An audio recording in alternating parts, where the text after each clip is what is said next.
Hey everyone, and welcome to another weekly check-in vlog where I look back at the week and hold myself accountable on my life goals and everything, and then vlog the weekend to see how I'm doing with my reading and everything. That's the plan at least. Today is Friday the 24th. We're starting early because I took the day off to clean and reset a little bit. Over the months, I noticed that I've been creating more and more mess and didn't have enough energy on the weekend to deal with things. So I decided to take the Friday to clean and deal with clutter. I already started the day with yoga to get some energy and motivation, and then I tackled the paper stuff that I spread around the floor. It's my strategy. I first spread things on the floor before I file them away. But I did that weeks ago. I never filed them away. And then I opened the windows and things were scattered. And I know it doesn't take long to deal with the paper stuff. And if I could manage to do that immediately on a regular basis, it would be even better. But I don't. So it took me only half an hour to deal with that. So I decided before I sit down with coffee and breakfast to also vacuum and mop my floor so that a lot of the basic cleaning is done. The major project that I'm having for the cleaning later is my kitchen. I have one life goal that's called loosely spring cleaning, where I want to declutter and organize things a little bit better in different rooms and areas. One big part is my kitchen. I got a new kitchen last summer and I put things somewhere, but I don't have a proper useful and efficient sorting and organization in the kitchen yet. So I want to take the afternoon definitely to deal with that and take care of that. So that's the main plan for today. Let's leave it at that for now because I need coffee and breakfast. I'm hungry. I've hit a little bump in the road. Now, this is the reason why I shouldn't have planned the kitchen while I was totally out of it. But I did make progress. I moved things around. And I was hoping that I wouldn't need this cupboard. But it's not efficiently filled, but it is filled with stuff.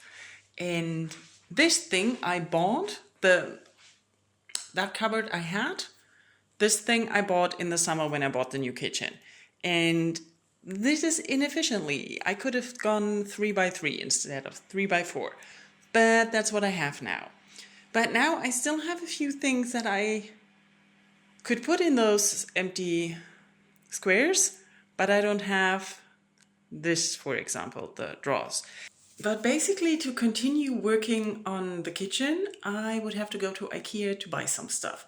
And that's not in the energy levels today and the time frame. It's 2:30 now, and I am meeting a friend for dinner at 7.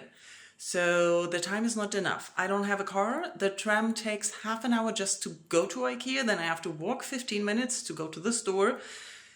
So it's about an hour just going there and back and then carrying all the stuff home. And then having to go somewhere and be enjoyable for the evening. Not realistic. So I am thinking of reading a little bit now and going to the gym and the sauna before I go for dinner. That's a more feasible plan, even though I went to the gym yesterday, so I don't have to go today. But I'm kind of cold, so I could use some sauna, and I need a shower anyway, so we'll do that. So I sat down and read a few pages in Something to Do with Paying Attention. We continued on of the recounting of the narrator of how he got there to the job. At the moment, or the part that I read, was all about how his father died and what it did to his mom afterwards. And still stream of consciousness, still just flowing through it. A little bit more about what he's doing at the IRS or what he thinks the IRS is and does. And I'm enjoying it, but I really don't know where this wants to go. After that, I went to the gym as planned. I did my circuit and listened to podcasts as I couldn't focus on an audiobook. I was too distracted and a little bit anxious to be there. I don't know why. Then I went out to dinner with my friend and we went to the movies. I was more energized when I got home than I have been in a while. So maybe I need to start going to the movies again. I haven't been since 2020, which is strange if you know that I used to work at the cinema. Right now it's Saturday lunchish. I didn't really sleep much last night, so I didn't really go far on my run, and I basically just watched YouTube this morning and had breakfast. I did start the Stormlight archive, and I have trouble getting into this. It feels like there were already 2 prologues, and then we started on a chapter in a battle scene, and then we're 8 months later, I think, and now one of the army leaders or captains or whatever, leading person in the army over a squad is now a slave, and I'm confused who we are following, what's going on, and it's a 1,000-page book, 45 hours audiobook. I guess it's okay that it takes time to get started. But right now, I really don't know what's happening. Not unlike with the book I'm reading at night. Like I said, I spent half the night reading because I couldn't sleep. So I made some more progress in Small Joys of Real Life. Just a quick reminder, this is the story of someone who got pregnant from a one-night stand by someone she would have liked to have a relationship with, but they didn't, and then they ended up committing suicide.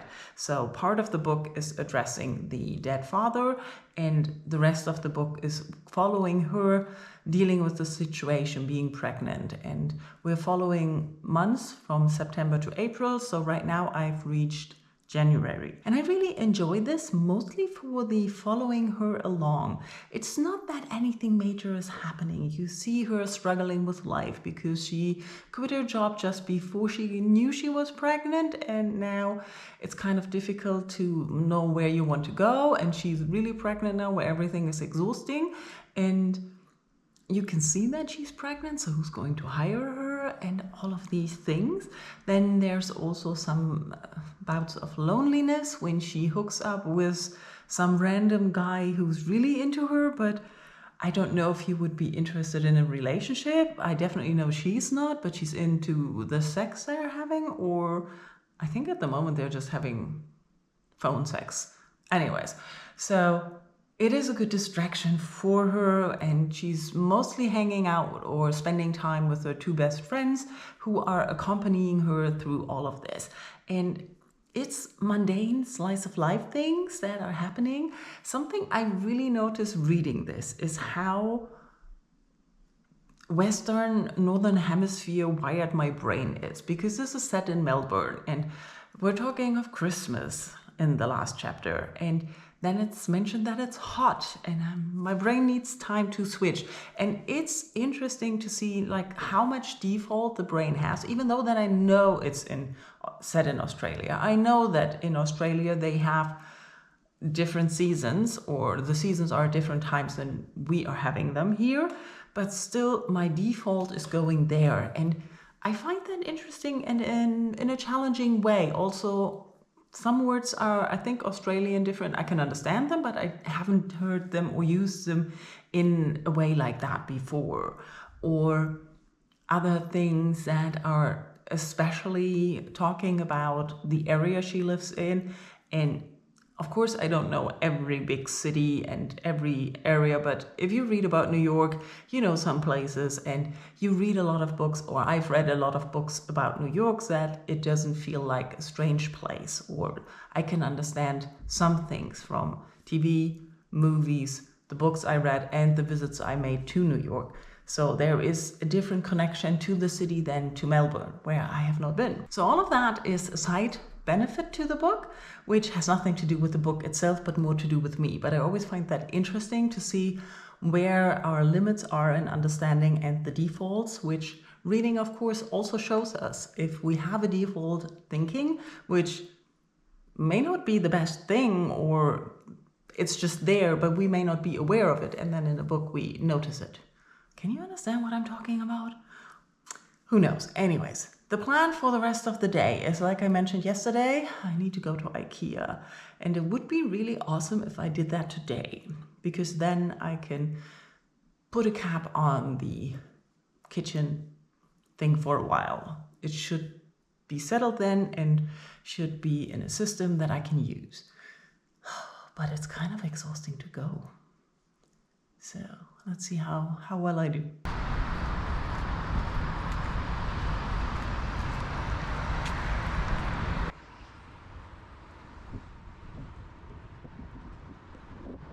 to that it was such a good idea. I overdid it. It's Sunday lunches.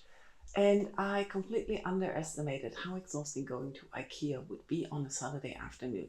The tram was already crowded with children. I think there was an event somewhere on the Expo Plaza.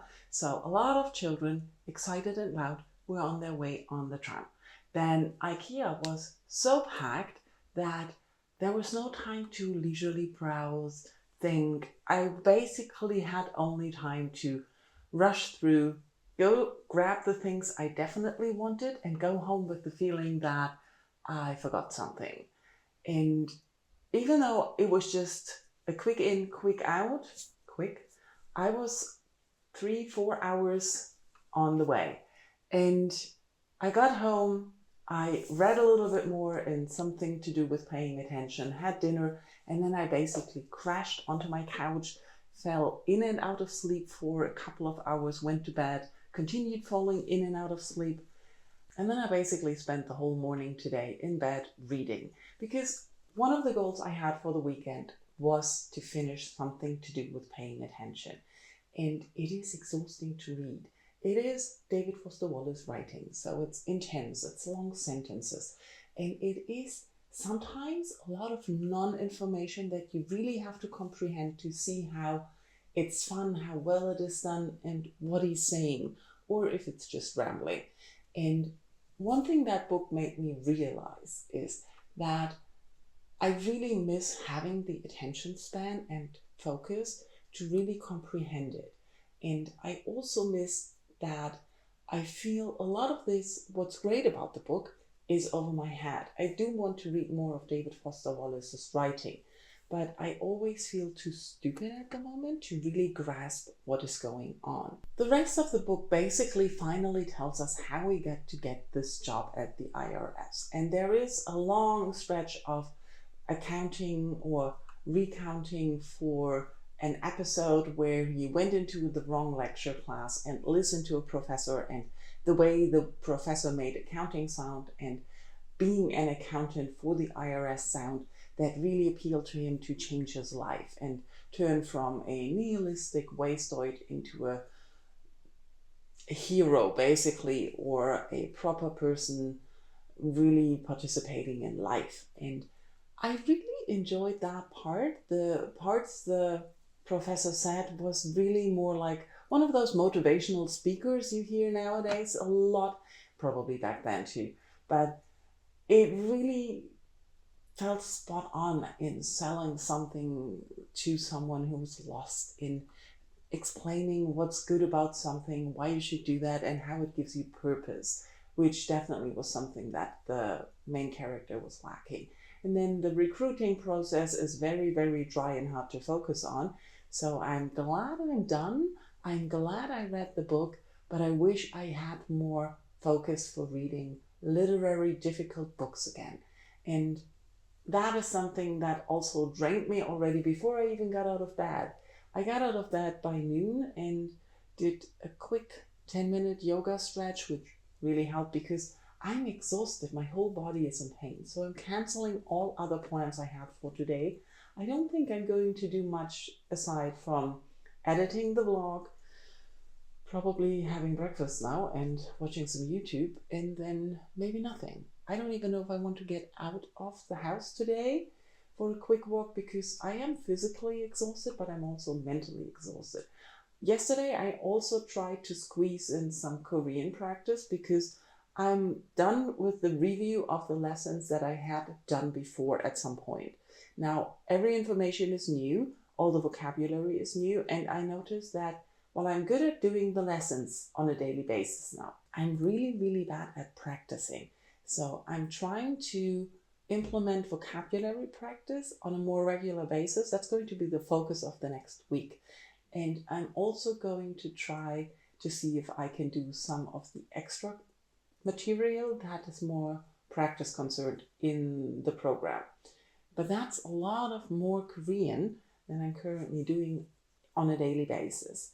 I had hoped to finish Small Joys of Real Life today or on the weekend as well, but I haven't even read anything about that since yesterday morning.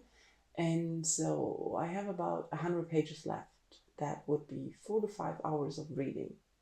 I don't see that happening today, as it's 12:30 now. And yeah, so I'm not going to do much anymore. I'm going to finish the vlog here. Let me know in comments what you did on the weekend. Did you have some exhausting achievements as well? Because even though I'm completely exhausted right now, I'm happy with getting the things done that I've been putting off for ages. So now it's done and I don't have to worry about it anymore, and it will not cost that much energy. So that's a yay, even though it cost me. And even though I didn't get as much reading done as I had hoped, I did some reading and I finished a book that I started ages ago. So that's a good thing. Let me know if you had a similar experience on the weekend, or if you flew through books, had a lot of fun times, or what you're currently reading that you're enjoying, or if you hated a book that you read recently. Let's talk in comments, and thank you for watching.